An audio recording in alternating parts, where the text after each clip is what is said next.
Welcome to Sheila ideas. இந்த மாதத்தில் April மாதத்தில் வந்து நம்மளுடைய தோட்டத்தில் எதெல்லாம் விதைக்கலாம்னு சொல்லி இந்த வீடியோவில் பார்க்கலாம். இப்போ வந்து நம்ம தக்காளி வந்து எப்போவுமே வந்து உங்களுக்கு சீசன் தக்காளி வந்து நீங்கள் எப்போவுமே வந்து விதைக்கலாம். இது பாருங்கள், இது வந்து கத்தரி விதை.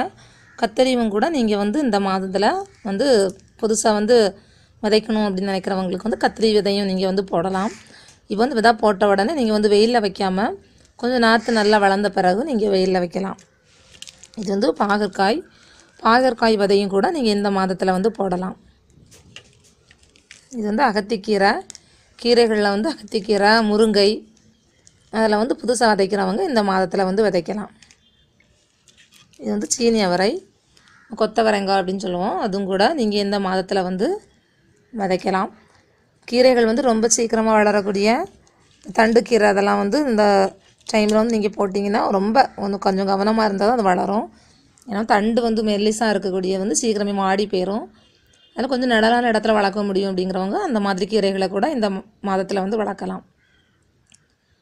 சரியான ஒரு பராமரிப்போடு நீங்கள் வந்து வளர்த்திங்க அப்படின்னா இல்லை நீங்கள் வந்து விதைக்கிறது வந்து உங்களுக்கு நல்லா வளரும். போன மாதத்தை விட இந்த மாதத்தில் வந்து வெயில் கொஞ்சம் அதிகமாக இருக்கிறதுனால நீங்கள் உங்களுடைய தோட்ட செடிகளை கொஞ்சம் அதிகமாக வந்து பராமரித்தால் தான் இந்த மாதத்தில் வந்து செடி வந்து நல்லா வளரும். நீங்கள் புதுசாக விதை போடுறவங்களும் உடனே வந்து வெயிலில் வைக்காமல் கொஞ்சம் நிழலான இடத்துல வைங்க.